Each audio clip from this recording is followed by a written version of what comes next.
Jayom Vishnupad Paramahansa Parivrajak Acharya Acharya Sri Shrimad ISKCON BBT Founder Acharya Divine Grace A.C. Bhaktivinoda Swami Maharaj Prabhupada Ki Jai Grantaraj Srimad Bhagavatam Ki Jai.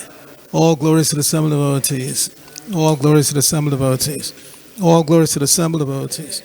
All glories to Shri Shri Guru and Gauranga. Glory to Srila Prabhupada.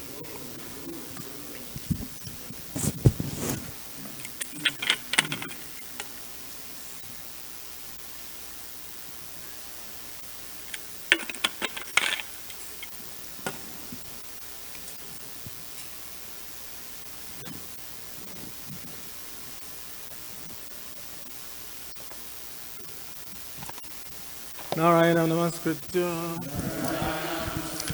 Naram Chaiva Narotamam Deving Saraswatim Vyasam Tato Jayamudhirayat. Before reciting the Srimad Bhagavatam, which is our remedies of conquest, let us offer respectful obeisances unto the personality of God and Lord Narayan, unto Narayan Rishi, the supermost human being, unto Mother Saraswati, the goddess of learning, unto Srila Vyasadeva, the author, and then to Srila Prabhupada, who is a translator, commentator, and our spiritual master. Nashta Prayeshu Bhadreshu Nityam Bhagavata Sevaya Bhagavati Uttama Shloke Bhaktir Bhavati Naishiki. By regular attending classes on the Srimad Bhagavatam and by rendering service unto the pure devotee, all that is troublesome to the heart is almost completely destroyed, and loving devotional service unto the personality of God, whose worship with transcendental songs becomes established as an irrevocable fact. Om Namo Bhagavate Vasudevaya. Om Namo Bhagavate Vasudevaya. Om Namo Bhagavate Vasudevaya.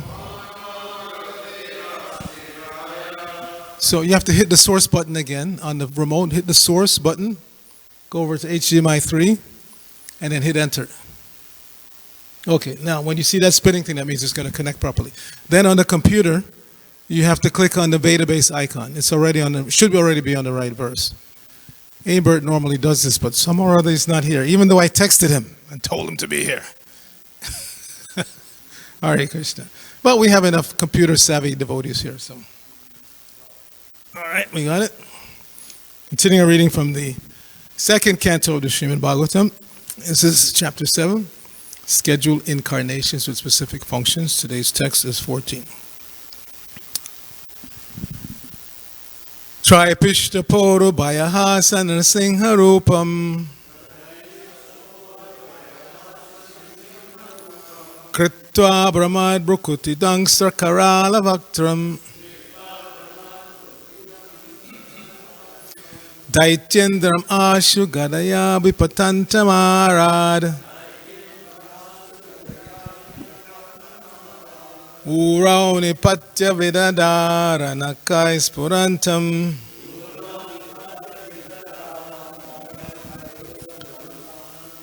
Tripishta Poro Bhayaha Sanasingha Rupam Kritva Brahmad Brukuti Dangstra Karala Vaktram Daityendramashu Gadaya Vipatantamarad Urau Nipatya Vidadara Nakaik Spurantam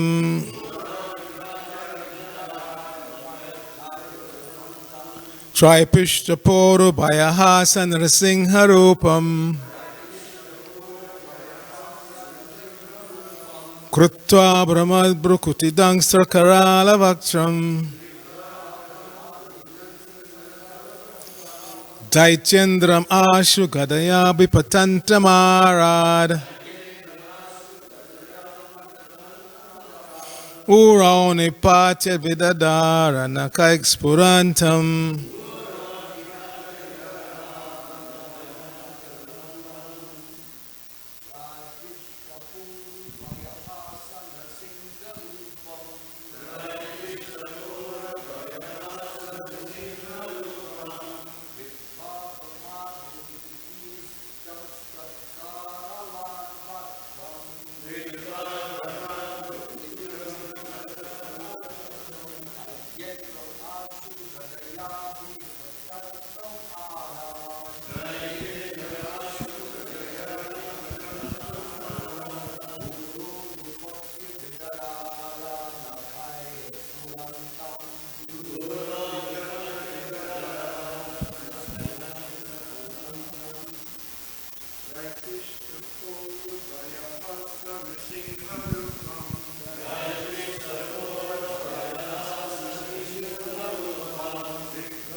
Tripishtapo Bhayahasan Nrsimharupam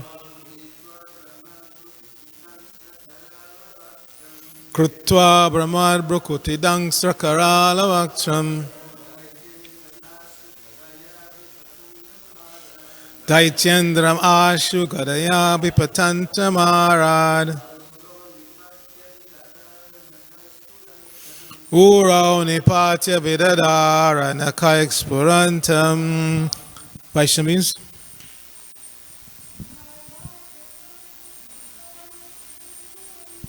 Tripishtapo Bhayahasan Nrsimharupam Kritva Brahmad Brukutidang Sakaralavaktram Daichendram Ashu Gadaya Vipatantamarad Urao Nipatya Vidadara Nakaexpurantam.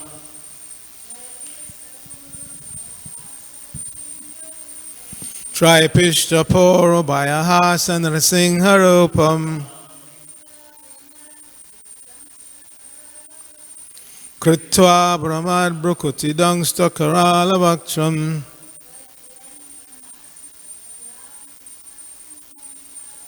Daichendram Ashu Gadaya Vipatantamarad Urao Nipatya Vidadara Nakaexpurantam. So synonyms: Tripishtapa, the demigods. Urubhayaha, one who vanquishes great fears. Saha, he, the personality of Godhead. Nrsimharupam, assuming the incarnation Nrsimha. Kritva, doing so. Brahmat, by rolling. Brukuti, eyebrows. Dangstra, teeth. Karala, greatly fearful. Bhaktram, mouth. Daicha Indram, the king of the demons. Ashu, immediately. Gadaya, with club in hand. Abhipatantam, while falling down. Arat, nearby. Urao, on the thighs. Nipatya, placing on. Vidadara, pierced. Nakai, by the nails. Spurantam, while challenging. Srila Prabhupada's translation for this verse. The personality of Godhead assumed the incarnation of Nrsimhadeva in order to vanquish the great fears of the demigods. He killed the king of the demons, Hiranyakashipu, who challenged the Lord with a club in his hand by placing the demon on his thighs and piercing him with his nails, rolling his eyebrows in anger, and showing his fearful teeth and mouth. Please repeat. The personality of Godhead assumed the incarnation of Nrsimhadev in order to vanquish the great fears of the demigods. He killed the king of the demons, Hiranyakashipu, who challenged the Lord with a club in his hand by placing the demon on his thighs and piercing him with his nails, rolling his eyebrows in anger, and showing his fearful teeth and mouth. Srila Prabhupada's purport. The history of Hiranyakashipu and his great devotee son, Prahlad Maharaj, is narrated in the 7th canto of Srimad Bhagavatam. Hiranyakashipu became very powerful by material achievements and thought himself to be immortal by the grace of Brahmaji. Brahmaji declined to award him the benediction of immortality because he himself is not an immortal being. But Hiranyakashipu derived Brahmaji's benediction in a roundabout way, almost equal to becoming an immortal being. Hiranyakashipu was sure that he would not be killed by any man or demigod, or by any kind of known weapon, nor would he die in day or night. The Lord, however, assumed the incarnation of half man and half lion, which was beyond the imagination of a materialistic demon like Hiranyakashipu. And thus, keeping pace with the benediction of Brahmaji, the Lord killed him. He killed him on his lap, so that he was killed neither on the land, nor on the water, nor in the sky. The demon was pierced by Nrsimha's nails, which were beyond the human weapons imaginable by Hiranyakashipu. The literal meaning of Hiranyakashipu is one who is after gold and soft bedding, the ultimate aim of all materialistic men. Such demonic men who have no relationship with God gradually become puffed up by material acquisitions and begin to challenge the authority of the Supreme Lord and torture those who are devotees of the Lord. Prahlad Maharaj happened to be the son of Hiranyakashipu, and because the boy was a great devotee, his father tortured him to the best of his ability. In this extreme situation, the Lord assumed the incarnation of Nrsimha Deva, and just to finish the enemy of the demigods, the Lord killed Hiranyakashipu in a manner beyond the demon's imagination. Materialistic plans of godless demons are always frustrated by the all-powerful Lord. Jai, Nrsimha Bhagavan ki jai. Ma Om Vishnu Padaya Krishna Prashtaya Bhutale Srimati Bhaktivedanta Swamini Tinamine Namaste Saraswati Devi Gauravani Pacharine Nirvishesha Shunyavadi Paschatadeshtarine Om Agyana Timirandasya Gyananjana Shalakaya Chakshur Unmilitam Jaina Tasmai Shri Gurave Namaha Shri Chaitanya Manobhishtang Stapitang Jaina Bhutale Swayam Rupa Kadamayam Dadati Swapadantikam Vandeyahang Shri Guru Shri Utapada Kamalam Shri Gurun Vaishyavangsha Shri Rupam Sagajatam Sahagana Raghunathan Vitam Tang Sajivam Sadvaitam Savadutam Parijana Sahitam Krishna Chaitanya Devam Shri Radha Krishna Padan Sahagana Lalita Shri Vishakam Vitang Shah Hey Krishna Karana Sindhu Dina Bandho Jagatpate Gopesha Gopika Kanta Radha Kanta Namosute Tapta Kanchana Gourangi Radhe Vrindavaneshwari Vrishabhanu Sute Devi Pranamami Haripriye Vancha Kalpatarubhya Shah Kripa Sindhu Vevacha Patitanang Pavadebhyo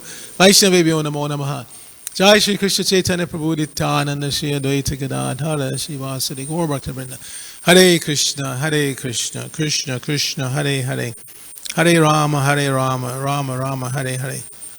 So is anyone surprised that this pandemic has hit the human society?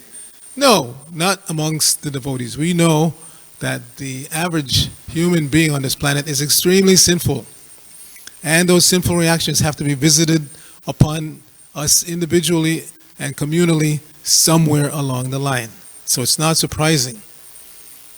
As we see, the effect goes up and down. Here in the United States, it seems to be on the downswing, waning.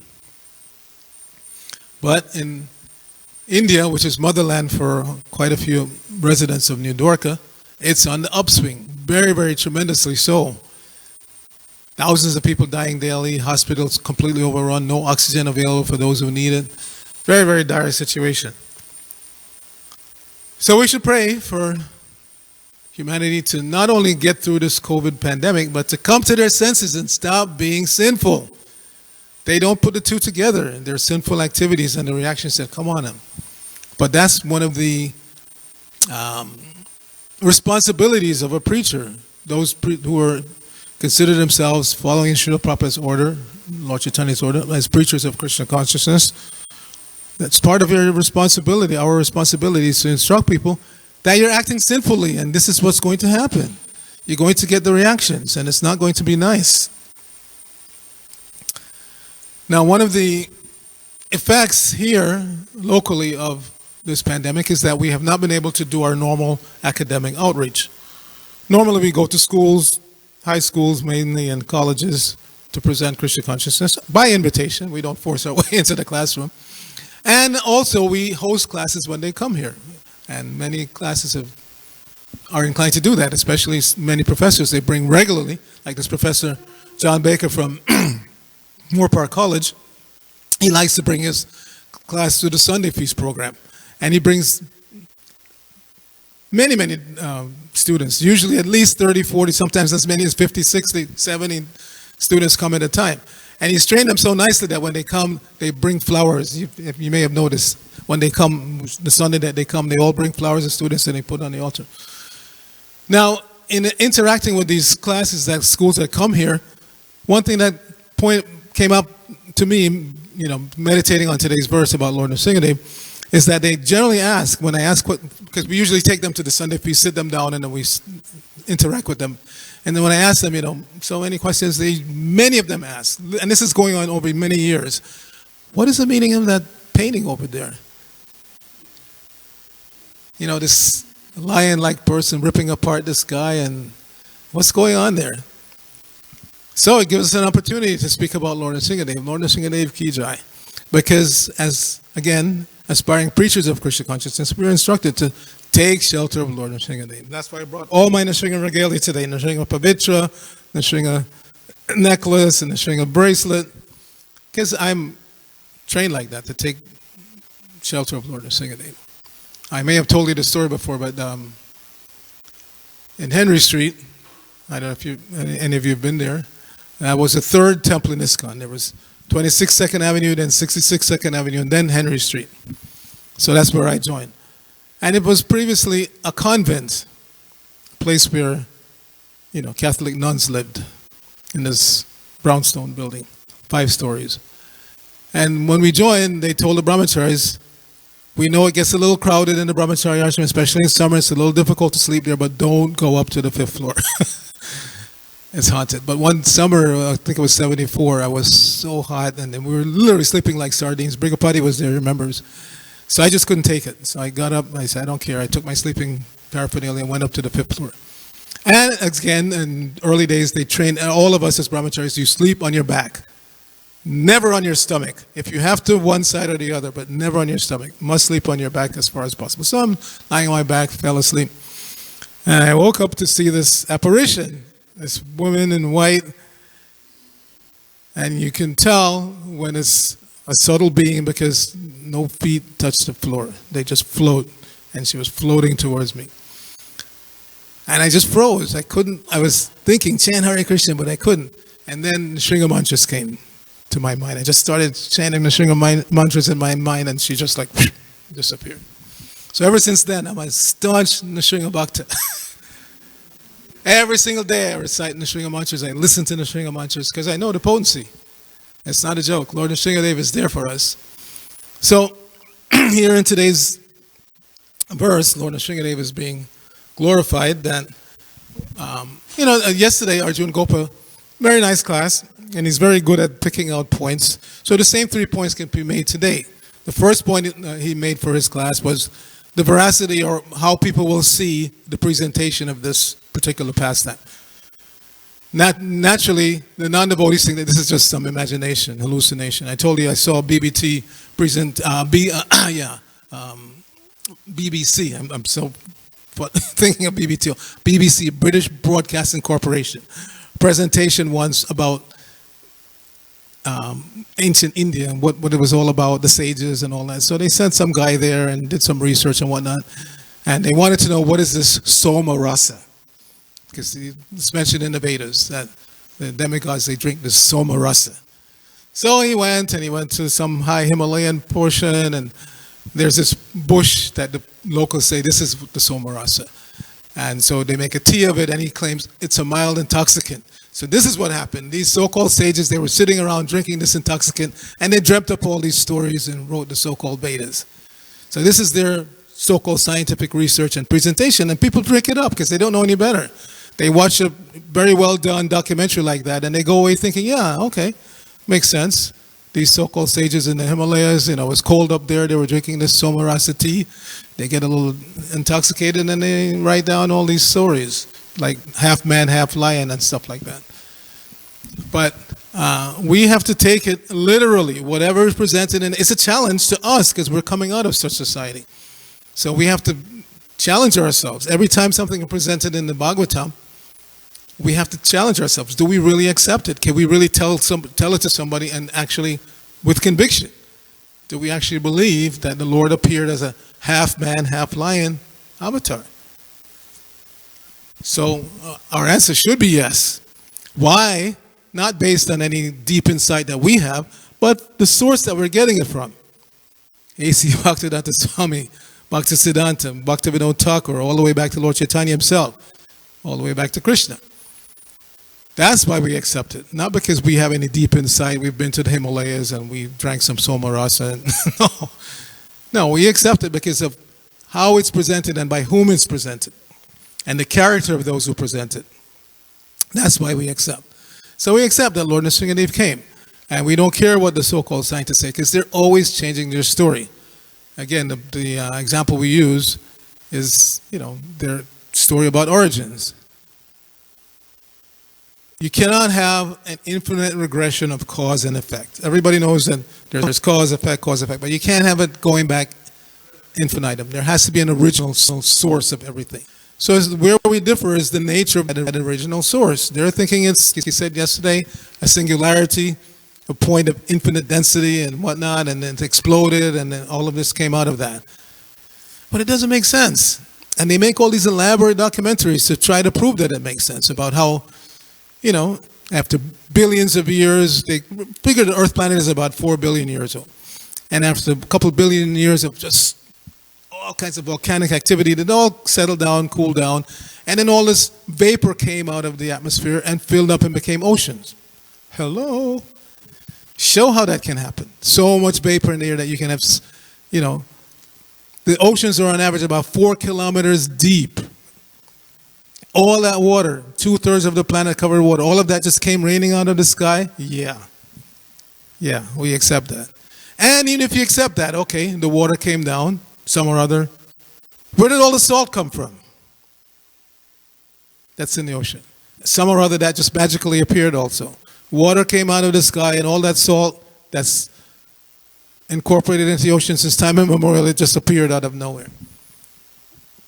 So our presentation is no. The Supreme Personality of Godhead created that water, and Prabhupada said many times in lectures, because if he's so intelligent, he knows how do you preserve something? You preserve it with salt.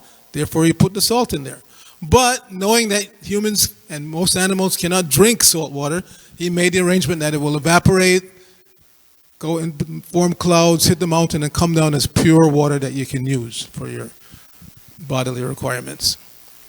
Now, which makes more sense? And they also say that all of this happened just randomly, just by random. But out of that came so much order. Everywhere you look, you see nothing but order. Down to the cellular level, everything is happening in a very orderly way. How do you get out of chaos and randomness such order everywhere you look? And why isn't that random creation still going on? Why did it stop? Some or other came to the point of orderliness and then no more creation. We don't see any species turning into other species anymore. They claim that we all came from the first minute cellular existences, and from that all the complex creatures that we have up to and including humans, they all came from that. Why isn't it still going on? Show us somewhere. We're on a microscopic level. This is going on. They can't. So not just based on the Shastra, just based on common sense, we don't accept their presentation because they're constantly changing what they accept themselves. They're constantly changing. And even when they change something, they continue to present the old thing in the classrooms as science until finally one day they change the science books. So we don't buy that. So that was the first point he made. Then the second point was about some details about the particular avatar. He was talking about Lord Kurma. So today's Lord Nrsingadev, you all know the story. We don't have to go into too much detail. But as Prabhupada mentioned in his purport, The demons are very, very intelligent, so Hiranyakashipu, using his intelligence, tried to figure out a way to be immortal. Now, the sad part is that when you hear later on how he preaches to his relatives when his brother Hiranyaksha was killed, he seems to understand that there's a soul that doesn't die. So if you understand that you're the soul that doesn't die, why are you trying to make your body immortal? So we don't try like that. That's not our attempt. We're not trying to keep this body forever and ever and ever. Understanding the nature of the body. It's not desirable anyway. Skin, bones, blood, and everything that's in there. Who wants to keep it forever? It's because of the misidentification of the self with the body that we're so concerned about this body. But if we look in the history of our acharyas, many of our acharyas, like Srila Bhaktisiddhanta, they don't stay around very long. They come, they do what they have to do, and then on the plea of some illness or whatever, they leave. They're gone. They don't endeavor to keep this material body fit and running forever and ever. Yes, as long as we're here, we should try to keep the body fit for service. But that's not the ultimate goal. The ultimate goal is to reawaken our love for Krishna and to go back to home, back to God, and dance with Krishna, play with Krishna, eat with Krishna. That's what we want to do. Not that we have a forever membership to, what do they call LA Fitness or whatever, so we can keep this body fit. It's not going to happen anyway. You take a look at any of the fittest persons from the last few decades, what they look like today. Like our former governor, Arnold Schwarzenegger, was a well-known fitness guy, What does he look like today? Just like any other old man. So this is not our endeavor. We're not trying to keep the body fit forever. We're understanding that real existence is on the spiritual platform above the gross material and even the subtle material, mind and intelligence. Even above that, that's where the soul is. Indriyani Paranyahur. Krishna explains in the Bhagavad Gita. Indriya Parakmana. Manasastu Parakbuddhi. Yobure Paratastu Sa. That the soul is ultimately the level of existence that we're on. And that's so everything else has to support our spiritual existence, not the other way around. That we as spiritual soul do everything to maintain the material existence. No. The material body, the subtle mind, the subtle intelligence are all meant to work together to keep us on the spiritual platform, keep our aim spiritual, keep our activities spiritual. So that was the second point. And then the third point he found a nice prayer of how to pray to Lord Kurma. So many of you know lots of Nrsimha prayers, I'm sure, but a nice one to meditate on in how to pray to Lord Nrsimha is from the 5th canto, 18th chapter, where Prahlad Maharaj and the residents of Jambudvip are praying to Lord Nrsimha. I think it's text number 5. Om Namo Bhagavate Narasimhaya Namak Tejase Avirabhava Vadradak Dangstra Vajanak Karmarsayan Randayarana Dhammagrasakasa Om Swaha Abhayam Atma Bhayushta Om Kshom. So that's a very nice prayer to learn. I can piece together translation based on knowing the synonyms, but let me read the way proper translated exactly because it's very nicely done. So again, this is the 5th canto, chapter 18, text number 8, not 5. And proper translates as follows. I offer my respectful obeisances unto Lord Nrsimhadev, the source of all power. O my Lord, who possess nails and teeth just like thunderbolts, kindly vanquish our demon-like desires for fruitive activity in this material world. Please appear in our hearts and drive away our ignorance so that by your mercy we may become fearless in the struggle for existence in this material world. So this is what's going on. We're struggling for existence and we're thinking that the answer to the struggle is fruitive activities, to do something to increase my bodily comfort, like Hiranyakashipu, Hiranya, get enough gold so you can make enough palaces with nice bedding and enjoy in that way. That's the materialistic approach. But that's not what devotees want to do. I'll just read the last sentence or two of his purport, very nicely done, Srila Prabhupada as usual. He said, materialistic persons always desire to make the body comfortable, and for this they require huge amounts of gold. Thus, Hiranyakashipu was the perfect representative of materialistic life. He was therefore the cause of great disturbance to the topmost devotee, Prahlad Maharaj, until Lord Nrsingadev killed him. Any devotee aspiring to be free of material desires should offer his respectful prayers to Nrsingadev as Prahlad Maharaj did in this verse. So, this is our meditation today. Approach Lord Nrsingadev and pray to him. Of course, Nrsinga Chaturdashi is coming up 25th, right? So, especially on that day, we can offer prayers to Lord Nrsingadev. But always, we should always take shelter of Lord Nrsingadev. That's the prerogative of the preachers. He specifically looks out for those who are preaching. That's what Prahlad was doing. He was preaching to his childhood friends, and so he became very dear to Lord Nrsingadev, and Lord Nrsingadev appeared and protected him. So we're running out of time. We can stop here, maybe one or two questions, comments. I think Sachitanoy had his hand up first, and then Ananta Vilas Prabhu. Thank you. Prabhu, at the beginning, you were mentioning about the rising of death, especially in India, and the troubles, people dying. And you also mentioned that people cannot see that this is due to the sinful reactions. So for those people who are not trained spiritually to see death in this way, we have our own understanding, because they might say, when it comes to death and suffering and pain, we see that your religion is, so you also die and you also go through the struggles. And you mentioned that the sinful.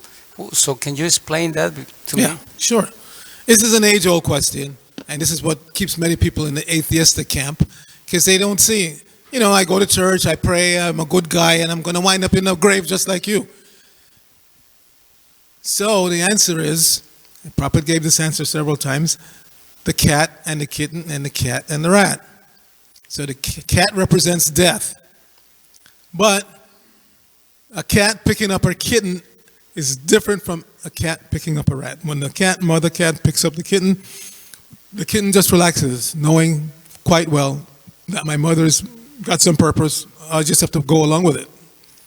Maybe the kitten wanted to play, it doesn't matter. As soon as the mother picks it up, it relaxes because, mom's taking me somewhere, everything's cool. I don't have to worry about it. When the cat picks up the rat, Prabhupada said the rat goes, chi, chi, chi. Death is here. I'm done. You see? So that's the difference between the death of a devotee and the death of the non-devotee. Just like our Pankajangri just left, ostensibly because of COVID. But his COVID death is not the same as all these thousands of people and millions of people around the world dying of COVID. Completely relaxed. He knows he was one of the main Nrsinga Pujaris, Ugra Nrsinga in Mayapur. Completely sheltered under Lord Nrsinga's lotus feet. Nothing to worry about. I was so happy that they brought him back to Mayapur. When they took him to Calcutta, I was like, why are you taking him to Calcutta? Who wants to die in Calcutta? If there's death imminent, let the devotees stay in whatever dham they're in. I'm begging you.